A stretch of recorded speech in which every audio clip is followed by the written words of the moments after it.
All hail Biafra. Now,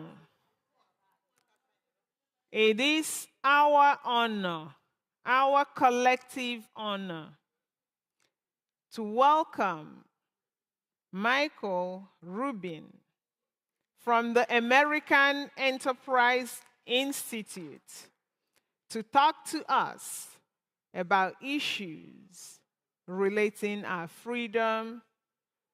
Welcome, Michael. Thank you very much. Let me begin by saying... Recording in progress.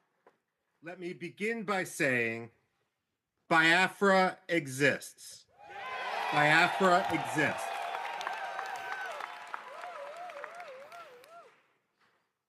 When I analyze, it's important to recognize the obvious.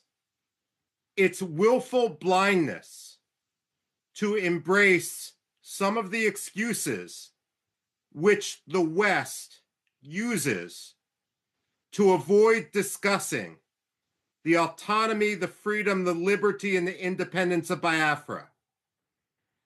It is not climate change, but deliberate murder.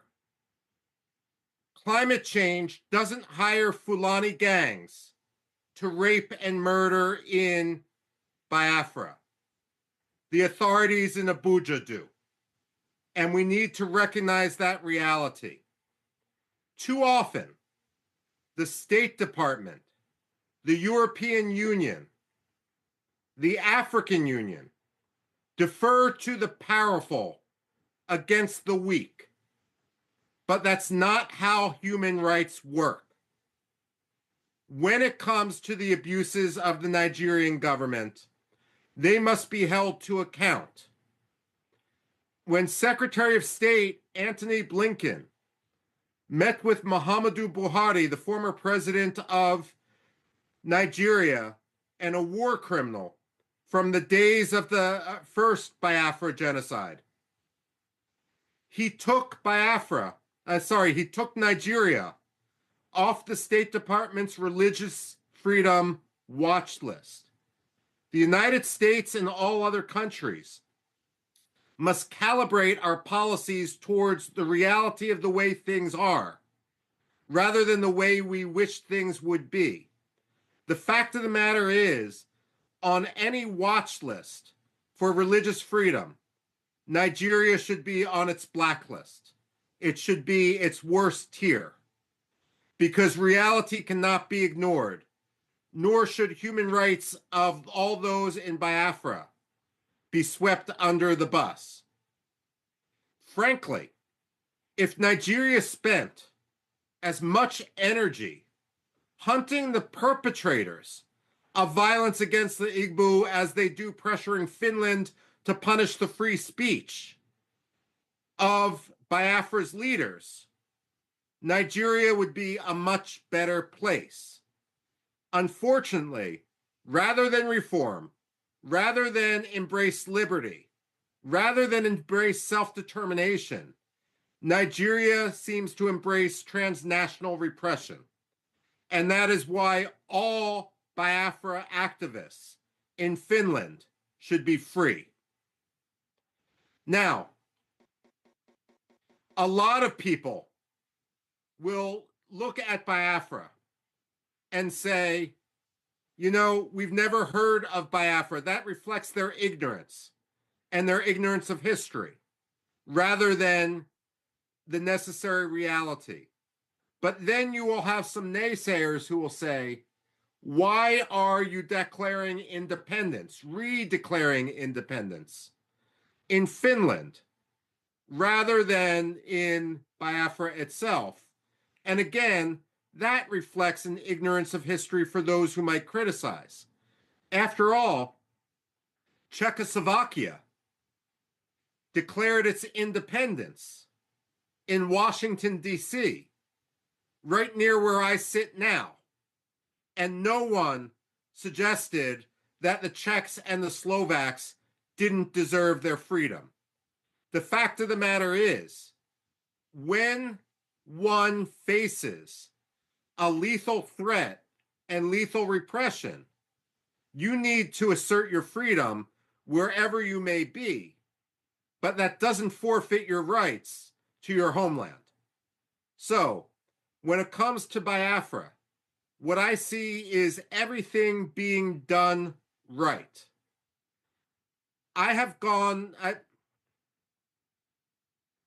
Let me put it this way. Again, I say this as an academic. I've been to many places around the world in which people desire their freedom. I've been to Iraqi Kurdistan, Turkish Kurdistan, and Syrian Kurdistan.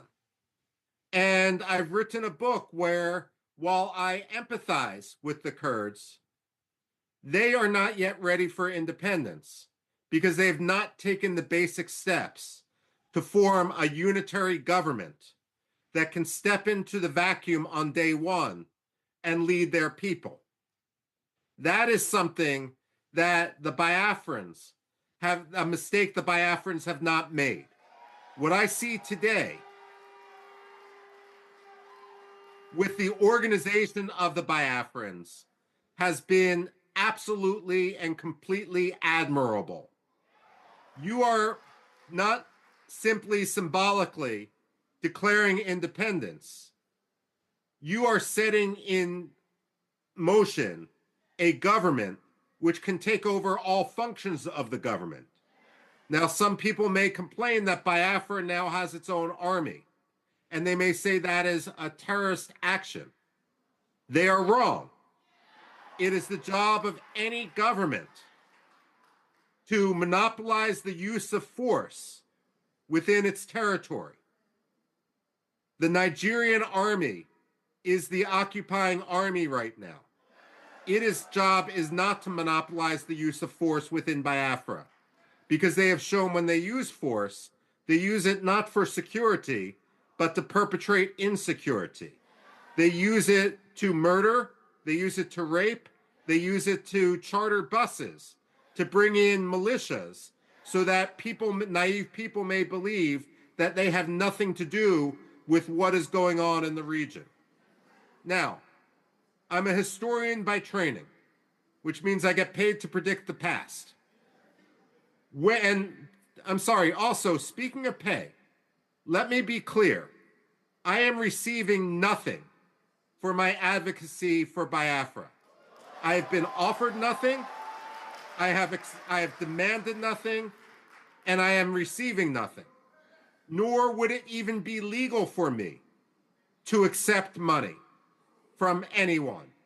I am speaking only as an analyst and only as someone who wants to further liberty. Now, I ask as a historian, where has it worked to force the victims of genocide together with their perpetrators? Where in history has that ever worked?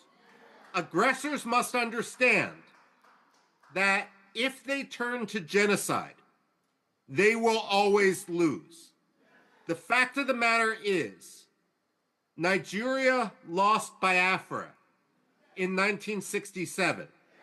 They may have won the war temporarily, but they permanently lost Biafra. The decisions they made 57 years ago forfeited any rights they have to control, to occupy, to speak on behalf of the people of Biafra. Let me conclude by saying, as an analyst again, I don't think the United States will be the first country to recognize Biafra. But I pray that it won't be the third country either.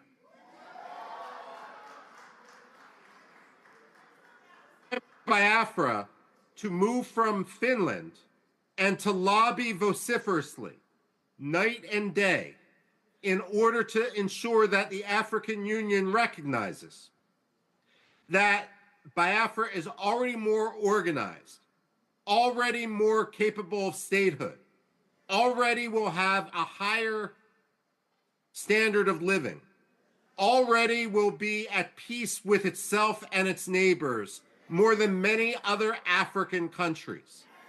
And therefore, it will be a boon to Africa, a boon to the African Union, a boon to the spread of democracy in the region, an anchor for stability in the region, in an area that is increasingly unstable, especially as people come from the north in order to destabilize. So let me conclude by saying with my very short remarks that I wish I could be with you there today. Family prevented me from coming, but I admire what you're doing, I follow what you're doing, and I pray for what you're doing. Long live Biafra.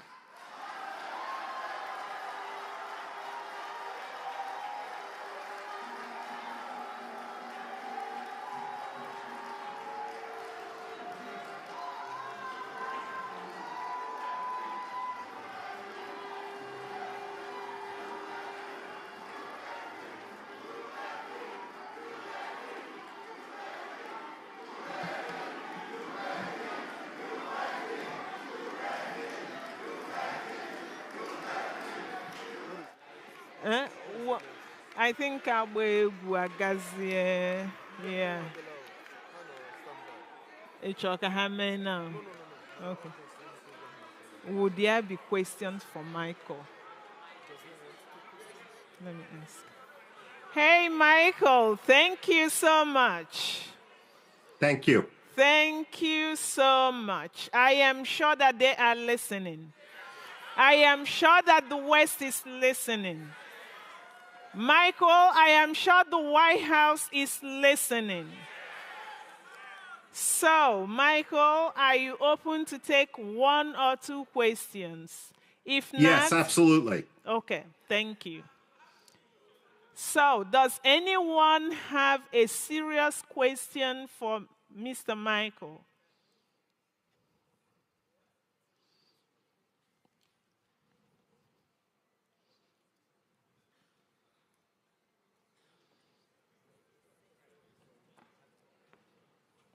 Hail Biafra. Mr. Michael, I thank you for taking the opportunity to speak to Biafrans, and we appreciate what you're doing. My question is, have you had a cup of tea with Donald Trump this morning? I've had a cup of tea, but that's all. We need to know.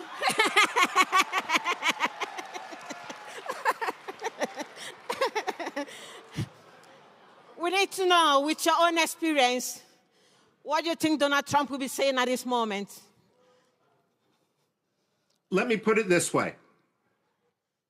Personnel is policy. Donald Trump is the president, but what matters are those who will be staffing him at the Undersecretary of State for Africa level, at the National Security Council, and the Pentagon. That is who also in the Senate Foreign Relations Committee separately. That is who needs to be lobbied if the Biafrans are going to convince the United States. Quite frankly, American attention right now is on China, it's on Russia, it's on Israel. It behooves the Biafrans to make sure that Biafra gets the headlines for the right reasons. Okay. If I may, and this isn't an either or, the Somalilanders have been at this for years and have made tremendous strides. You can jump over much of the preliminary work they have done to make your case. And given the Biafran diaspora in the United States, given the talent, given how vocal they are going to be your ambassadors. And so I do think it is possible that the United States will eventually see the light. Frankly, I don't think it's possible to go backwards. No.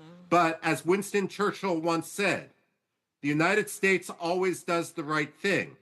They just try everything else first. It's important to get through that process much quicker.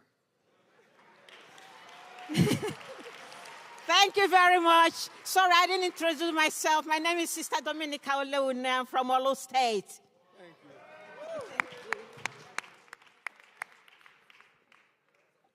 you. Okay.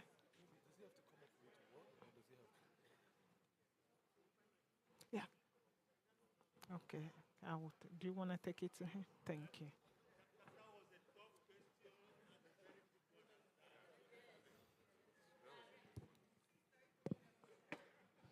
I'm sorry, I wanted to stay down because I thought I was very tall, but let me climb up here. I want to thank the Biafran government in exile for bringing Ambazonia team here today. This is a wonderful opportunity. My legs are shaking, and I want to say it's a pleasure to have met and listened to Mr. Michael. In fact, I don't just know, I'm pumping out. And I want to make him to understand that Biafra and Ambazonia are seismic twins. I'm seeing him here. I was looking there. All right. Hello. Yeah, they are seismic twins. And I just want to ask you if you've also made some research on the genocide La République du Cameroon is emitting in Ambazonia, with the scorched earth policy, burning of villages, amputation, burning of fathers and mothers in their houses. And if that is done, that would be a very, very great thing for me to take home today. And hail Biafra. Thank you very much. I am aware of the situation. I'm aware of the fighting between the Francophones and the Anglophones. I'm aware, based on the Cameroonian community in the United States, in Washington, D.C., who say and describe how much of a police state it is as soon as they land in the country, how they're afraid to go back. I've been in, I've listened to phone calls that people have put on speakerphone to hear about the situation back home. So I am aware of the situation. Aside from a brief airport layover in Douala, I've never actually been to Cameroon. And I would hope to be able to write more about it in the future. The closest I have gotten is to the Central African Republic. But look, without doubt, this is my frustration with the United States. Africa is the second most populous continent. It is, when I look at the economy of Africa, largely, the fact of the matter is Africa is the continent of the 21st century. And I find it shameful, the difference between the rhetoric of the United States and the reality of our policy. We should not be ignoring Africa anywhere. And that means not only the good news stories, but also the problems, such as what's happening in northern Cameroon. Thank you. Thank you, Michael. Thank you. Yeah, please, do you still have time for a few more questions? A lot of people. Of course I do. Okay, thank you. You won. Just a second. Thank you. Yeah, you can come.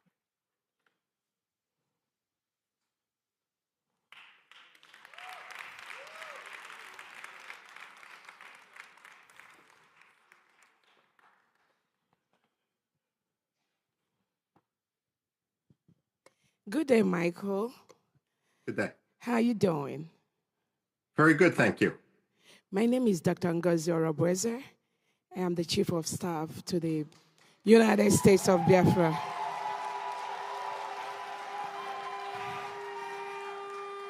I thank you for your comments. Don't really have any question for you because what you've said is what any sensible, decent human being will say. But I just want to use this opportunity on behalf of my Prime Minister, our Prime Minister, Simon Ekpa, to thank you for standing up for Biafra.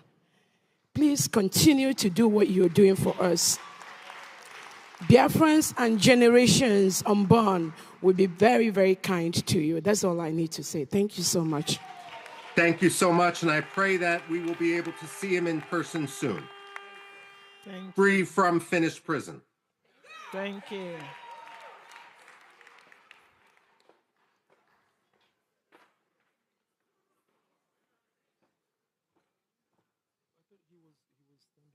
Who?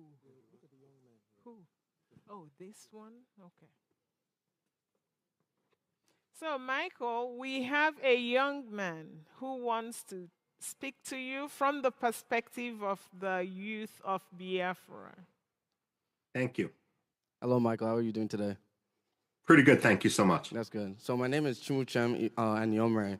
My family have brought me out here today to understand about this fight for Biafra and this freedom.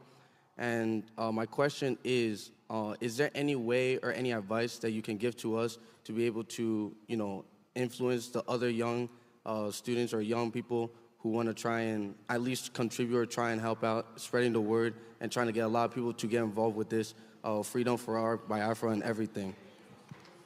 Yes, my advice is always write, and write. But don't write simply for the Biafran community. You're writing for people who already agree with you. You want to write specifically for non-Biafrans. You want to write for people that disagree with you. You never want to look at someone as your enemy, but rather as someone who is wrong and needs to be convinced to be right. And if you push them into a corner, it's natural human nature that they're going to dig in their heels. But if they are, if it's not a personalized discussion, but rather a discussion of facts, then they can save face when they switch sides and understand that freedom and liberty for Biafra matter. So write for university newspapers, write for school newspapers, write for local newspapers, and write for national news outlets. What I would always say, again, as a writer, and this is something that I've always scratched my head about. You can see I've scratched all my hair off. The fact of the matter is that people will say, not on the Biafra issue, but on other issues, I wrote a letter to the New York Times and they refused to publish it. So I'm emailing it around and the letter is 2,000 words long. Wow. But New York Times letters are only 125 words. It's not that the New York Times disagreed with Biafra. It's that the letter didn't fit the format. So my advice as someone who's published more than 4,000 op-eds, articles, book chapters, and so forth, is you always look at the other letters, articles, and so forth that are published, and you copy the style precisely. No one is going to make an exception for you. So once you get the system, it's actually easy to get published. Editors need a lot of material. I would also say, and I say this, one of my jobs is as an editor. Editors can be very lazy people. If I have two pieces that come in, and one is already perfectly edited and only takes me 5 minutes to go through, and the other one is a mess and takes me 2 hours to work on, I'm going to go on the one that takes me 5 minutes. Okay. And so it's important that the editor's job isn't to make it publishable. It's the writer's job. But you guys have the content. You guys have the facts on your side. Right. It's just a matter of figuring out how to get them to the public. Okay. And for that, I commend your energy. Thank you so much. Thank you. God bless everyone. Thank you. God bless you.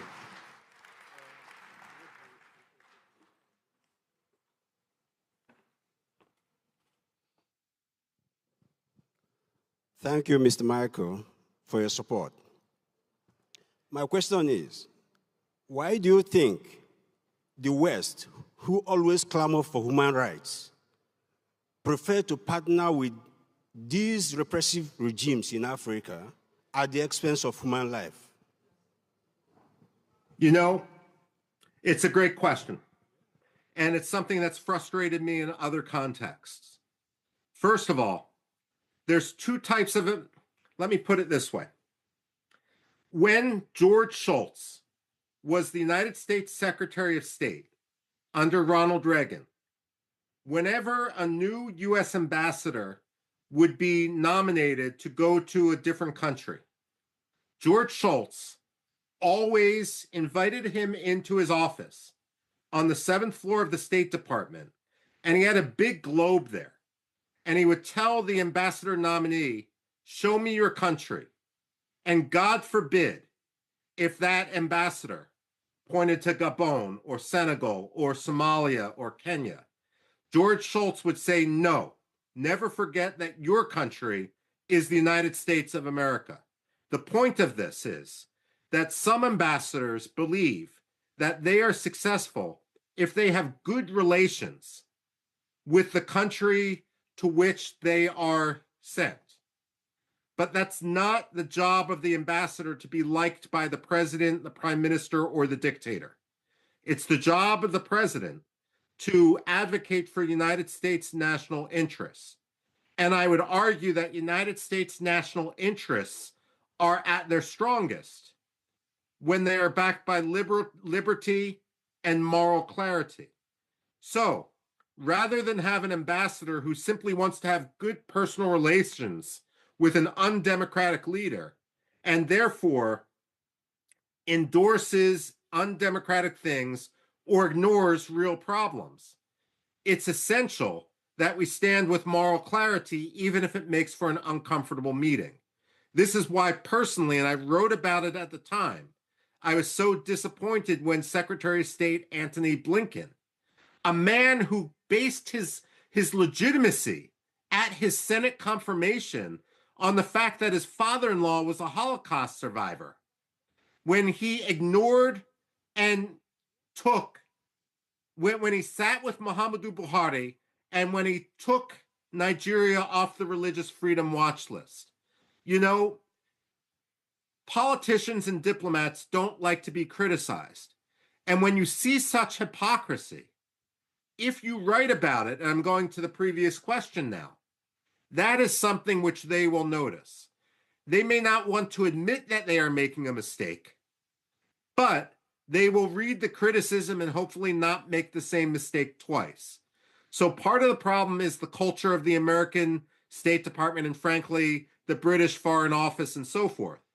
But part of the problem is that the Biafrans need their voice to be amplified far beyond the borders of Biafra and far beyond the confines of the communities within the diaspora.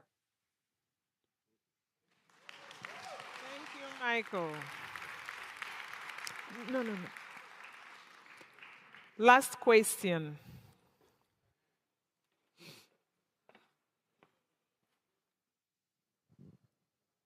Thank you, Michael. Thank you. Yeah, we really appreciate you. I have two questions for you. Okay. Yes. Can you please promise the Biafran people that you will keep exposing the Nigerian government and keep exposing the atrocity, and you do the best you can to write up more, whatever you can, to speed up the release of our leader, our Prime Minister, Mazi Simon Ekpa, which I call my boss. I came across one of your tweets. That was really good. We appreciate you. Please promise the Biafran people that you will keep helping us in fighting our cause. We look up to you, and we believe that you know what we are fighting for, and we really appreciate you. And can Biafran people hear from you? If we can, we hold you accountable with your word that you will always be with us. Yes. The short answer is yes. The longer answer is the American Enterprise Institute is a nonprofit. I am given the authority to write about whatever I want. There is no pay to play. I am not a lobbyist. I accept no money for my writing. I write based on the principle of what I see, with an effort driven only by me to pursue and to try to change American policy to what I believe would be more just. And therefore, when it comes to me, you don't need to worry about any contract running out or anything like that. That's not why I'm involved. And again, I will never accept any money from a Nigerian. I will never accept any money from a Biafran. I will never accept any money from a lobbyist. I'm doing this because it's right, and therefore I will continue to do it. It's a publish or perish world for an academic, and I'm hooked on the Biafran cause. Thank you very much. One more again, Congressman Jim, Moran, which I know you know, and he's our lobby. And we actually have an alliance here with us as well. Can you as well promise Biafrans that you will work closely, I know, with your, what you're doing? And Congressman Moran and alliance, they'll be doing a good job, that you work closely with them as well to bring justice for Biafran people. Thank you. If I may just say, I've testified in Congress before Jim Moran when he was in Congress. And the congressman and I disagree on everything. It wasn't a pleasant hearing for me, and it may not have been a pleasant hearing for him. But, you know, sometimes principle unites. And whatever disagreements we may have on other issues, they don't extend to Biafra. And it's a pleasure to work with allies wherever one can find them, on any side of the aisle. Biafra should not be a partisan cause in the United States. It should be a cause of principle, and therefore I know that we will continue to work towards a common goal when it comes to justice and freedom and liberty for Biafra. I commend Jim Moran for what he's been doing because partisanship doesn't come into play with it. Thank you very much.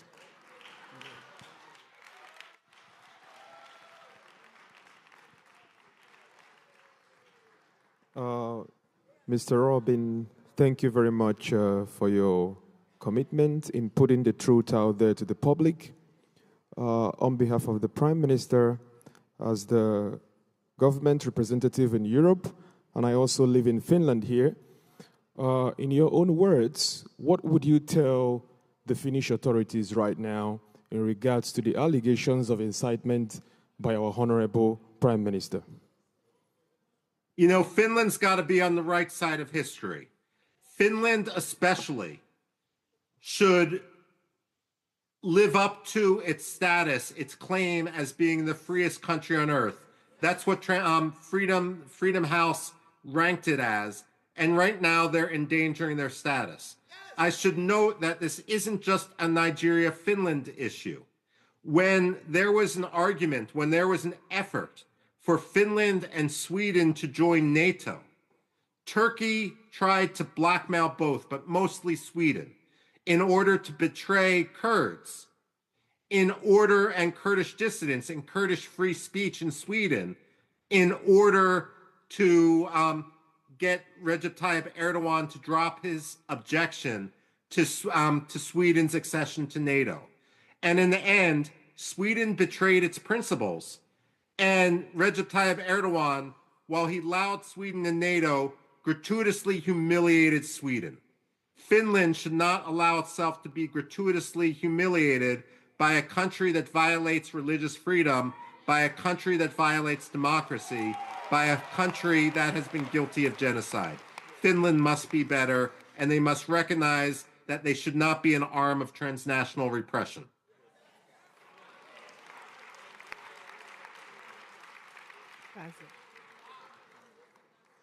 Thank you so much, Mr. Rubin. Okay.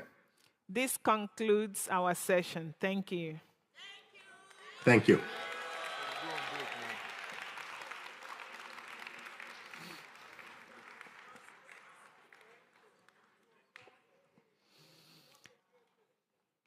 Biafrans, we say, wow.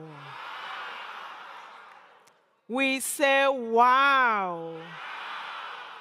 Did you just listen to Mr. Rubin? Oh, my God. Oh, my goodness. We thank Mr. Rubin again. This gives us courage that they know. They actually know the truth. We only have to push and do the right things. Do it right, and they will hear. We will bring that wall down. So now,